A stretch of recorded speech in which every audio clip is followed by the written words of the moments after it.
Disclaimer: the podcast contains adult themes, adult dialogues, and spoilers. Our opinions are just that, opinions. We're not bashing any of the creators we discuss, and we are not bashing you if you perceive things differently than us. Listeners and viewer discretion is advised.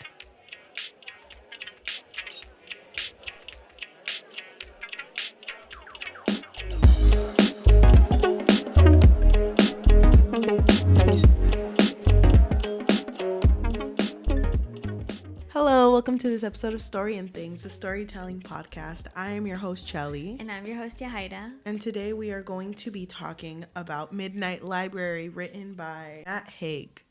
Okay. And the book is basically a philosophical book. Yeah, it is. And I heard about this book through a friend. I heard that it was getting big. I never really saw it on Book Talk, so it shouldn't have been that big, you know? So I guess it didn't pop off. I mean, I haven't seen it on Book Talk either, so I only know about it because you told me about it. Thank you. Thank you. I'm going to explain the story, summarize it really quick so we can talk about points that we want to talk about. But before we do that, what were your first impressions after reading this book? I really liked it. I was really sad where it ended for her. Trigger warning, by the way, we are going to be talking about her trying to end her life. So I was really sad at that moment when that happened. And then I was sad when we started going through the other possibilities of, you know, just other potential lives that she would have, because it just, you know, none of it was like that great. So that's life. That sucked. This story is following our main character, Nora Seed, whose life is not too great. She was engaged to be married, and she called it off 2 days before the wedding. She had a band that she was starting with her brother that was going places, but she never took the leap. Yeah, it was with her brother's friend, too, and they were about to get signed, and she backed out. And she just, like, everything around her felt like it was falling apart. She was working at a music store, and at the beginning of the book, she's actually fired from the music store. Her cat dies at the beginning of the book. Just, like, it feels like everything's falling apart, that she doesn't really have any stable relationships. And she keeps mentioning that she used to be a really good swimmer when she was younger because her dad, that was the way that she bonded with her dad, that he would push her to hopefully one day be an Olympic swimmer. And so she keeps reminiscing on all of these, what could have happened? And it affects her deeply because she realizes that at this point in her life, she doesn't really have much going for her or anyone depending on her. She's in her 30s, by the way. Yeah. So at this point of the story, at the beginning, she does choose to try to commit suicide. And she wakes up in a library where an old librarian that she used to love a lot named Mrs. Elm is.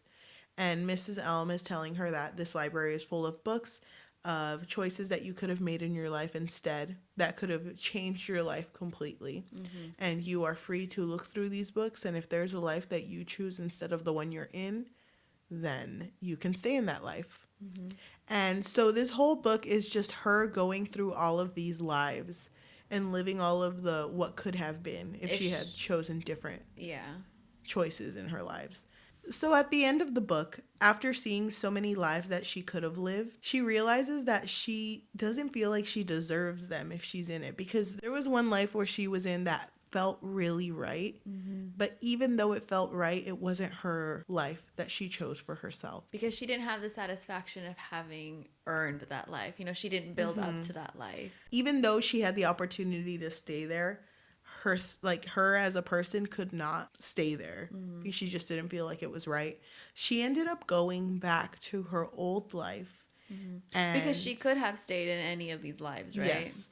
But she went back to her old life, and instead of, you know, having the pleasure of changing a choice, she decided that she wanted to start where she was at and make her life better and make her own choices. And that's basically how the story ends.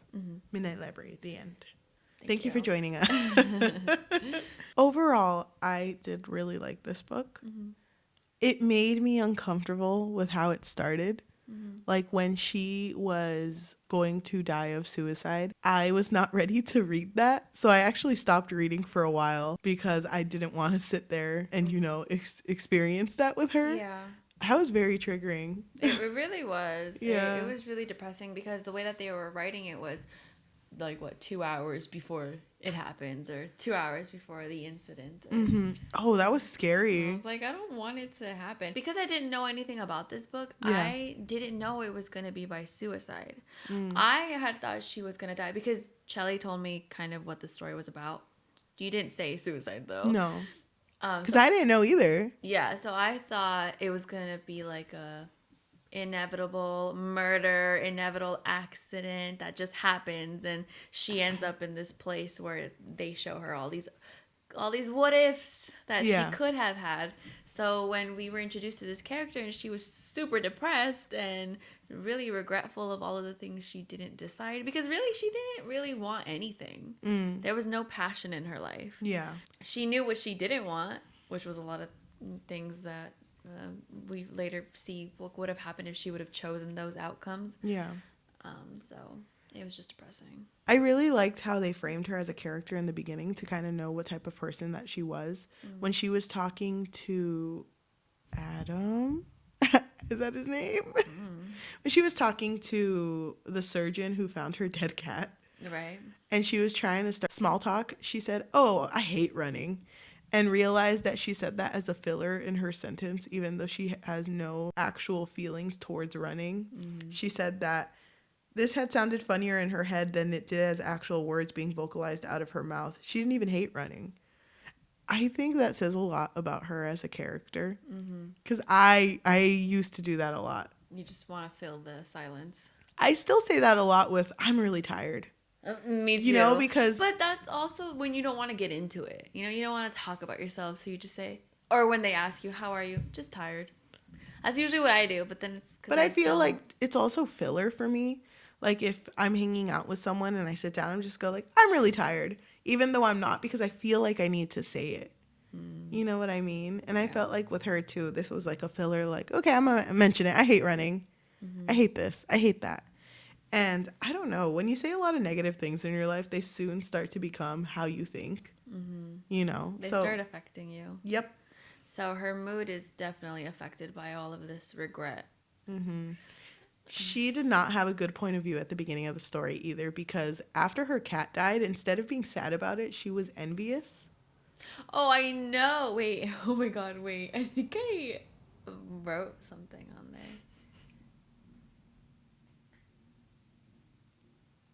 Okay, so let me just read this. Okay. It's because it's so sad Yeah. that she feels so unhappy in her life that she feels jealousy that her cat is dead. She knew she should be experiencing pity and despair for her friend, and she was, but she had to acknowledge something else. She stared at Voltaire's still and peaceful expression, that total absence of pain. There was an inescapable feeling brewing in the darkness, envy.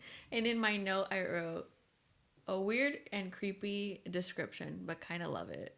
I wrote, wish that were me. Oh my God. That's what she was saying, though. Right. So I feel like, just to frame this how we do for our episodes, my like is how they characterized her at the beginning. You can really tell what type of person she is, how she feels about herself, how she feels about life, just by the way she speaks to people or the way she thinks about things. I really like the way that the characters were portrayed in the beginning of the story. Okay. Can I talk about something I went off on, but I was completely wrong? What? She works at a music store called String Theory. And when I heard that, I literally marked it. And I remember I was reading it with my cousin. And I was like, string theory, you get it? It's like the theory where when you want to get to point A to point B and it's like a long path, it's like, yeah, you got to go through all those obstacles. But if you want to get from point A to point B quicker, you stretch the string and just take the straight line across. And so I thought that was a play on like, oh, she's going to be dimension hopping. Like she's going to be dimension hopping because that's what string theory is. And then I was completely wrong. It was like a guitar store. And I for real thought we were talking about dimensions. I mean, technically we are. Technically, I don't think they thought it that deep, though. They maybe did. Oh, thank you for validating me. I think he probably did. So you're not wrong. Thank you. I was thinking about Wrinkle in Time. Oh, well. When I read String Theory. There you go. So when she was in the Midnight Library, Mrs. Elm started explaining that all of these books are different possibilities of her life. Mm-hmm. So, like, she regretted... What was the first one? What was the very first one? She regretted not marrying Dan. Oh, right. She regretted Dan, that whole situation. And so Mrs. Elm pretty much... She opens the book, right? And then it's like this whole book of regrets. It's like huge. And she goes into this life of what it could have looked like if she did marry Dan. Yeah. And I hated it. I hated that part. Really? Because I understand, there's this quote that she mentions a few times, I think, where it's by the philosopher Nietzsche. And it's like, to live is to suffer. And she mentions it a couple of times. Well, the whole quote is, to live is to suffer, to survive is to find some meaning in the suffering. And I understand the point that this book is trying to make, that no matter what she chooses, there's going to be something wrong. But why did he have to be unfaithful? That's the part that bothers me. I didn't think that deep into it. Like, if you're thinking about that quote, because I know that a lot of people also think that, like, humans are born to suffer. And that's just how it is. Yeah. Like, we're born to go through suffering because that's how humans build experiences. But I don't think she had to go through someone who was unfaithful, which is so weird because he wasn't unfaithful in all the renditions. So I wonder what changed. I don't know. He was just a trash guy. He was just trashy in this version, right? For some reason. So basically they got married and they had a bar together, right? Yeah. And it kind of sucks because when she goes into these new lives, she doesn't know anything. Mm-hmm. She did say that if she stays long enough, then she'll start remembering experiences that she didn't actually personally experience. It's as if she were always there. Yeah, basically. and I kind of wish that it would have... You never saw the butterfly effect. No. Damn. So with the butterfly effect, it kind of is a similar concept where different decisions affected his life. So every time he would go into this new possible life, as soon as he went in, these memories started flooding in. So it was kind of painful, though, because he would start bleeding, like in the nose. And I kind of wish that would have happened to her. That she would just start remembering things immediately so that she would prepare for this instead life. of her having to be like, oh yeah, totally pub life. Oh my god, totally love this bar. Yeah, and when they asked, like, did you talk to Erin, which was the girl he was cheating on her with? Yeah. She was like, yeah, loved her. Love Erin. And he was like, God, you're always doing this, Nora. And she's like, what are you talking about? What are you talking about? Yeah. But so that was her first life, possible life. Yeah. Was this pub life. And she wasn't down, obviously. And it must have been really traumatic to see your potential husband be unfaithful to you. Mm-hmm. That sucks. By the way, in her life, like current life, well, before she tries to end her life, she doesn't have her mom and she doesn't have her dad. Mm-hmm. And her relationship with her brother is a little rocky. Yeah. But even after she gets out of this first life, by the way, when she feels any sort of regret, she leaves, which I kind of like, or any doubt, she leaves. I kind of like that aspect because it's like, if you really wanted something that made you truly happy, then you should want to stay there. There should be no regrets. So I like that she's just pulled out of these things. But I think regret is a normal reaction. I don't think she was actually meant to stay in any of these lives. I think that's the point of it. If I'm going too deep. Because even when she comes out, she's so unsatisfied with that first life. She says, like, I was close to death in my, like, root life. I still want to do that. Like, she still felt incomplete. Yeah. Well, nothing had changed. Mm-hmm. There was no positivity that happened in that experience. I mean, she even says that all she wants is to have a purpose and something to give her reason to exist, which is so sad. She goes through another life where she actually does become an Olympic swimmer. And I might say these out of order.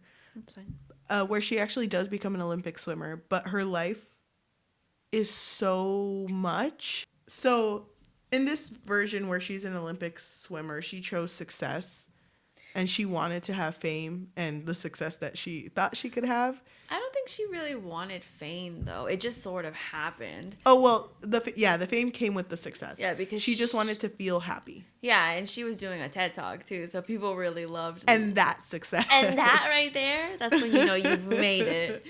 So she was having this whole TED Talk, and she was also really close to her dad in this version of her life, because in this version, she wasn't close to her mom. She was close to her dad, because her dad was the one that really wanted to push her to be a swimmer. Yeah. And she was close to her brother as well, because he was managing her. Mm-hmm. And so she finds out that her dad did cheat on her mom, and she feels guilt about it because she, in the original life, she was close to the mom. But when she mentions it to her brother's kind of just unfazed. Like, what does it matter? Because they weren't close to her in this version. I kind of like how this version ends with when she has to give a TED Talk about success. Yeah. And she just kind of talks like, what is success? Yeah. Like, y'all want me to tell you about success? You don't even know about the paths in your lives that you could have taken and the choices and whatever. And she goes off on them for 40 minutes. She just sounds like she's crazy, though. Yeah. That part was uncomfy. Really? I did not like that part I at really all. like that part. No. Can you imagine BSing that for 40 minutes? Because it's like, okay, lady, just tell me about your success. That's why we're here. It's crazy to me because they say that when she finally feels doubt on staying in that life and she goes back to the Midnight Library, her that's still there is just going to go through like, oh, what was that? What was I doing? Mm-hmm. You know, so poor person who's still giving a TED Talk and has like 15 extra minutes. I know. She's just like, hello? It's all deja vu, right? Mm-hmm. It's like deja vu. So that version of her is not having a good speech. The one that I was looking forward to the most was her being a rock star. As soon as they even mentioned it, I was like, I don't care about these other lives. I want to know what would have happened if she was a rock star. Yeah. Because that one was like, what, 5th, 6th? Yeah. They didn't even care. I just wanted to know. But I should have known. Like, I kind of knew that something was going to go wrong. Yeah. Obviously. So it kind of bothered me a little bit. That her brother OD'd. Mm-hmm. Her brother was dead, pretty much. Yeah. So I hated that. You did? Oh. Because I was looking forward to it. I wanted to see her life as a rock star. And she did enjoy the fame. Yeah. She enjoyed it more than she had expected. Mm-hmm. How did you feel about... Because while she was doing this, like, hopping between all the lives that she could have lived, she does a life where she becomes a glaciologist. Oh, God. And she meets someone else who's also hopping. Who's also hopping between lives. How did you feel about their interaction? Can I be honest? Yes. I did not care about that part of the book. Really? Why not? It was trying to give it meaning. Well, I just wanted to accept it as face value. I thought of that part of the book as like she finally found meaning in what she was doing, and it felt like she was gonna stay because she even had like a night with him. Yeah. Oh yeah. You remember that? Yeah. But I kind of like that part because it kind of shows like she was still so detached to this life. Mm-hmm. You can't just choose to like, oh, I'm gonna live here now. Mm-hmm. And just expect everything to be okay. Plus, she was so isolated. Yeah. Literally. Yeah. Because she wasn't close to any of her family members when she's living the life in a freaking glacier. I don't even know what she was doing, to be honest. Interesting, I guess. But they had already had other lives together, right? That was like the point of it. Mm-hmm. This wasn't the first time they met. No. In some of his lives, they end up getting married. Yeah. So he probably felt a little more inclined to do that than her. Yeah. Oh my God. He was kind of trashy. Yeah, he was. Because he kind of told her, like, just do this forever. I have an aneurysm, you know, so I'm going to be out for a while. I'm just going to keep popping. But that doesn't seem satisfying. Yeah. No, I would feel lonely or, like, miss where I was. Mm-hmm. You know, because even if it's, I don't know, is that like an introvert thing? Like when you go out and you're doing so many fun things and you like it, but at the end of the day, you just want to go home. Yeah. You know what I mean? Me. Yeah. I feel that. But she wouldn't have a stable home if she keeps hopping through all of these different lives. You know what part reminded me of my sister? What?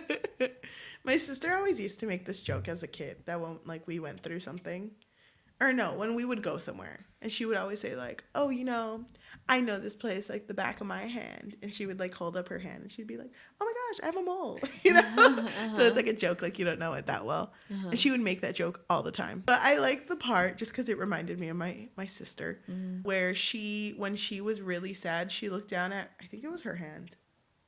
No, it was on her face, and she saw, no, it was on her hand, on her left hand. She saw that she had a little mole, and it was like when she was at her saddest point. And then when she was experiencing one of the lives, she looks back down and she's like, well, at least that's still there. Because, you know, that's kind of grounded her. Thank you. Yeah. I like that part. Yeah, that was a good part. Because, you know, she still wants to feel grounded even when she's hopping to different places. Ooh, I did want to talk about something. I highlighted this whole paragraph. There's one part where she's talking about like what makes a good person. And she says, a person is like a city. You couldn't let a few less desirable parts put you off the whole. There may be bits you don't like, a few dodgy side streets and suburbs, but the good stuff makes it worthwhile. I just like highlighted that because I was like, damn, what if people who like believe in cancel culture read that?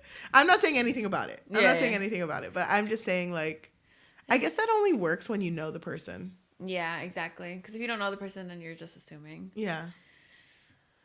I like that part too, though. It was sweet. Yeah, it's I really like philosophy. I took a philosophy course, remember? And I do really like it, but then at the same time, you're just fucking going in circles over and over again. Well, that's all philosophy is. Philosophy is just trying to figure out what life is. What is life? Everyone has different views, though. That's why philosophy is kind of like, well, at least in my opinion, because I took a philosophy class too, and I liked it. But philosophy feels like something that's really hard to major in.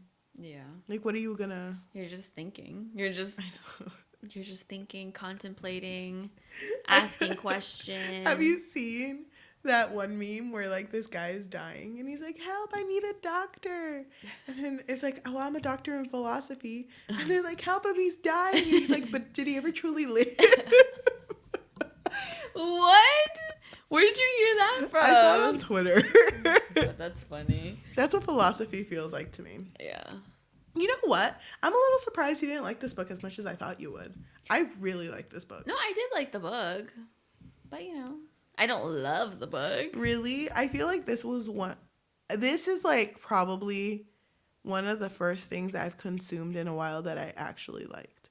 Not saying I loved it. I'm not like, you know, a stan. Obsessed with it. I like it a lot though, enough to like recommend it to people. But I would recommend it to people. Yeah, but I consumed a lot of things recently. Okay. Yeah. Who are you trying to call out right now? Do you have any dislikes?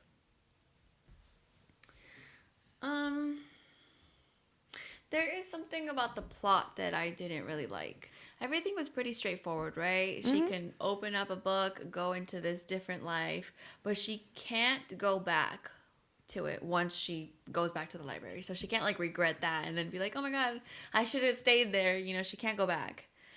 But the reason why it bothers me is because life isn't linear.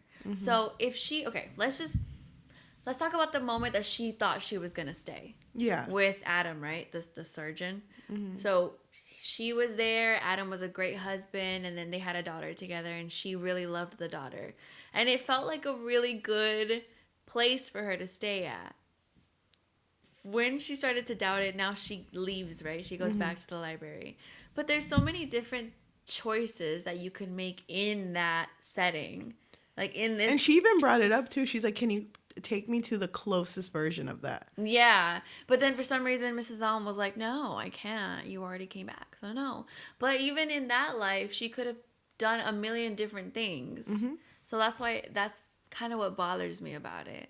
Not saying, okay, maybe it would have been annoying. Maybe it would have been annoying if she did keep going to the same life. Yeah, if that was just like a writer's choice. Yeah, and then she tries to fix this one thing. It could have also been that she can't go, I don't know, this is just me reading into it, but it could have been that she can't go back to that life where that her made a different choice, because that's not her life technically. You know what I mean? Yeah.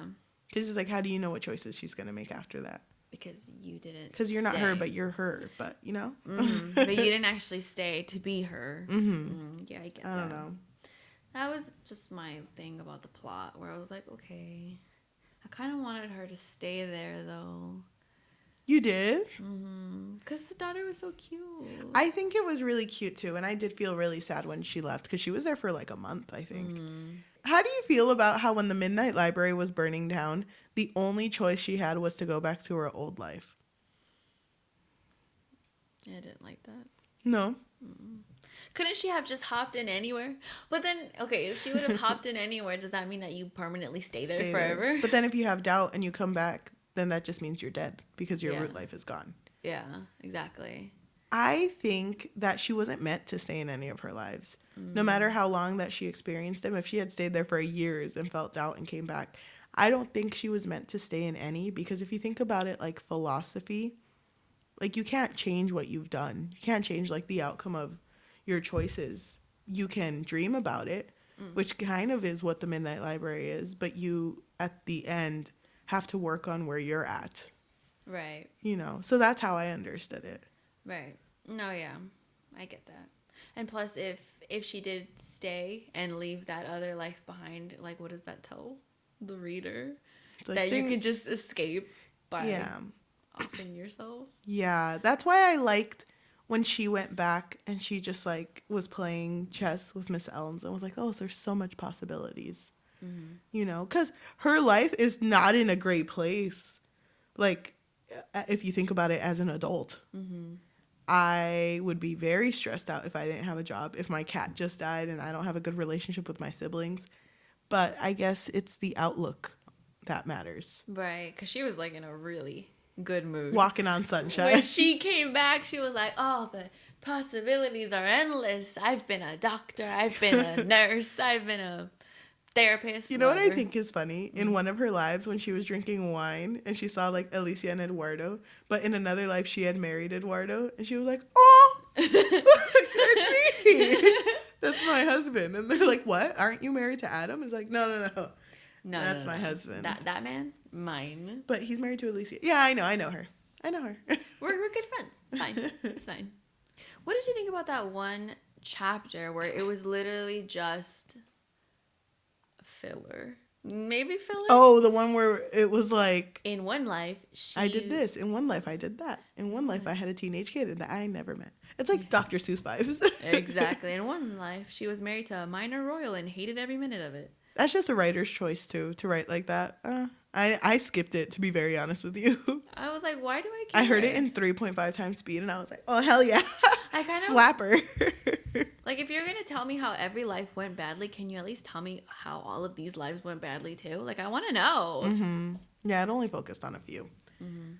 I guess it just says that she didn't really care enough about any of them. Even the ones where she had kids, she was like, oh, hug you from a distance. I know, those kids, trash. How do you feel about when Hugo was like, you know what, your Mrs. Elms is maybe God. If I was religious, I would say he's God. Or their God. Elm? Yeah. How did I think about that? What did you think about it? I thought it was technically right? If you think this is your creator, then is that not what God is? Yeah. Wow. Oh my God. Write it down. Mom? My mom? My God? Some people think that this book is too overhyped.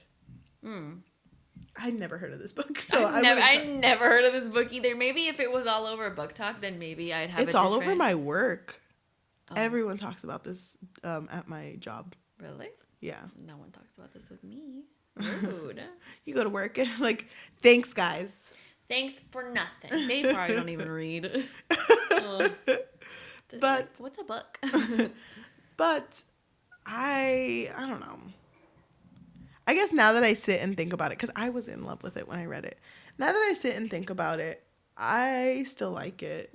I wouldn't like put it on a pedestal of my favorite books. Yeah. I really do like the part where he says, if I was religious, I say it was God.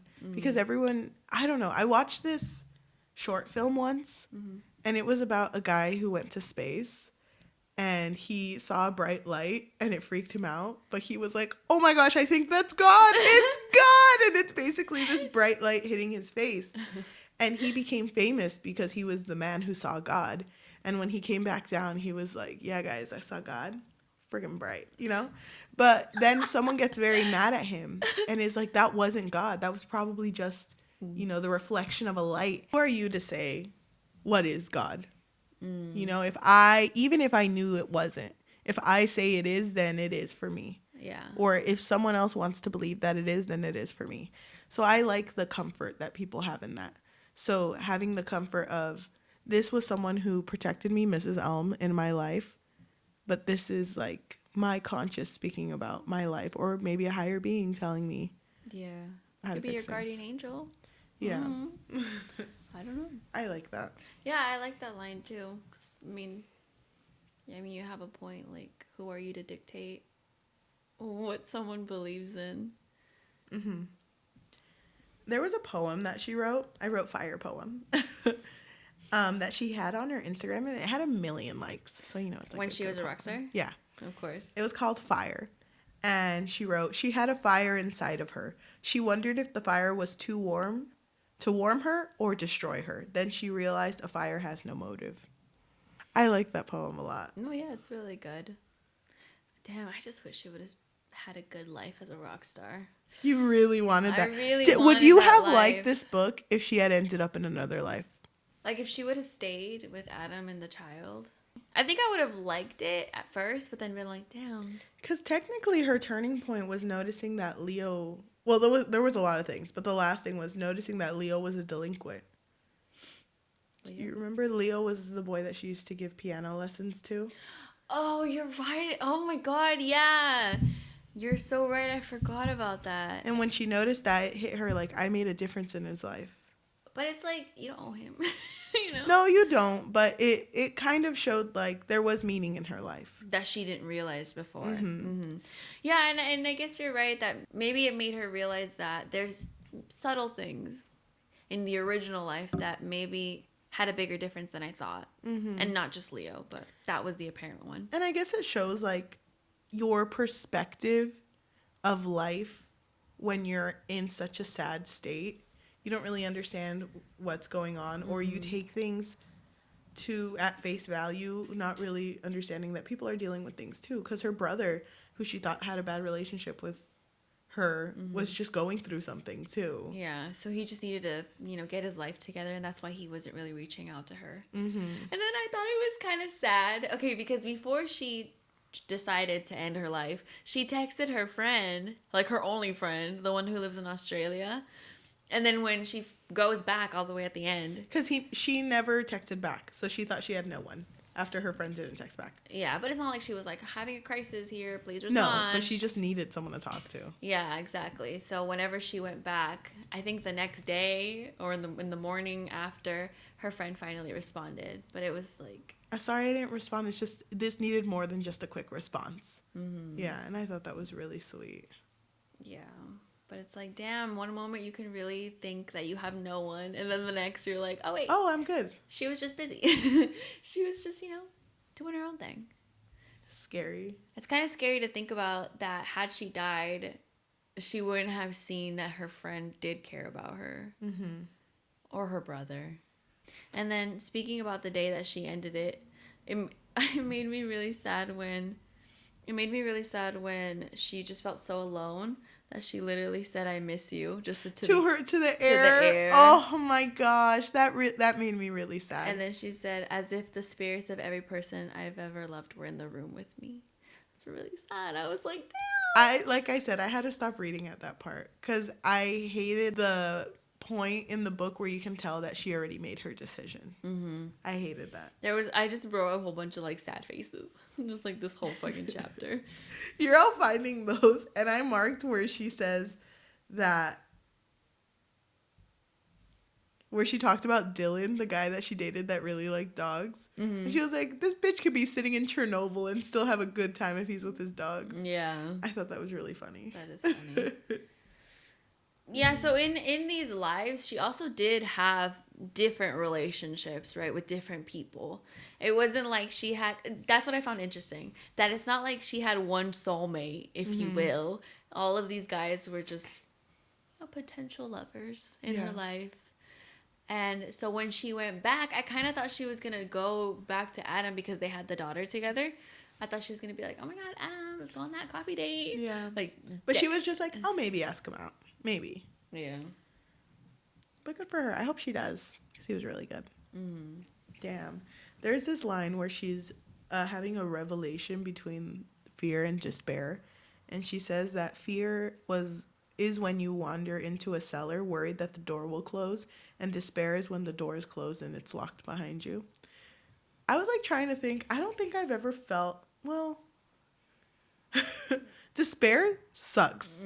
That's like such a good way to explain it too. Yeah. Because it does feel like there's no way out. Some of these lines really hit. Yeah. This book had some really good lines. It did. Do you think the person who wrote this is a philosopher? Probably. Or he at least did a lot of research. I love the part where the last thing she wrote in the book was to go back to her root life. Was I am alive. I like that. I highlighted it and I wrote bitch. You were like, yes, you are bitch. Yes. And going back to like something sad, when she comes back after being a rock star, she is completely heartbroken because her brother was dead in that life. And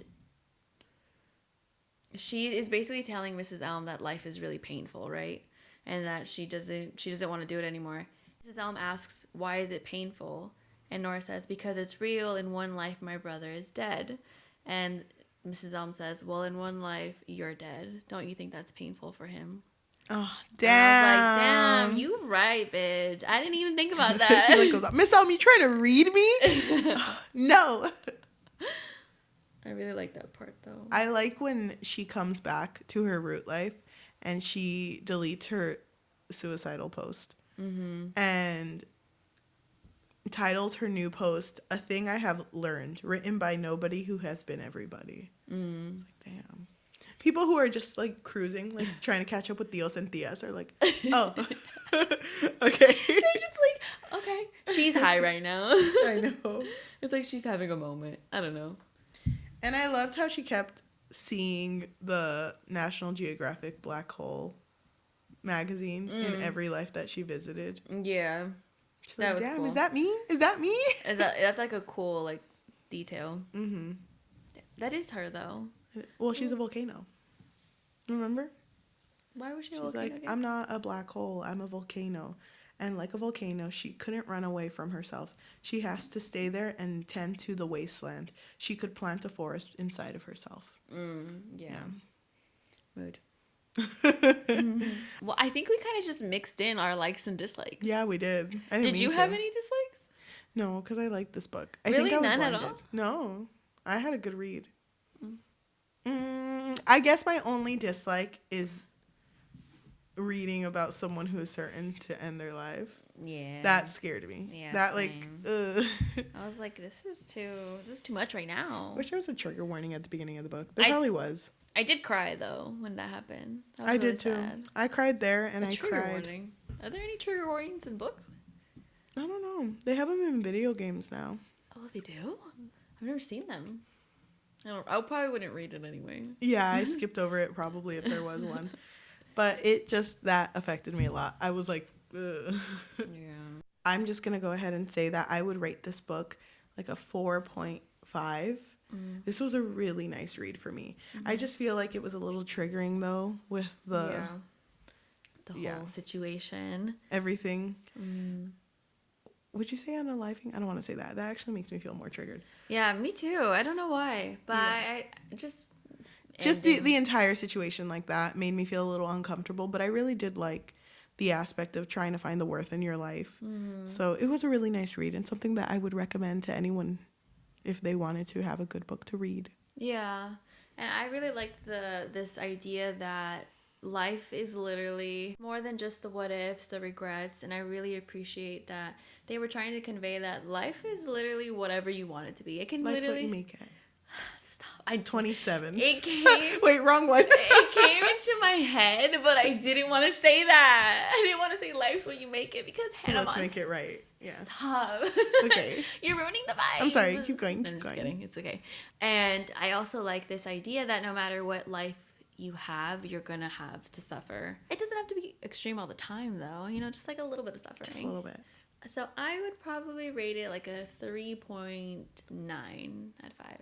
Wow, that's pretty high up there. Yeah, I really like this book. But like you said, it is triggering and it did make me really sad. So I don't know if I would read it again. I get it. Because it made me sad.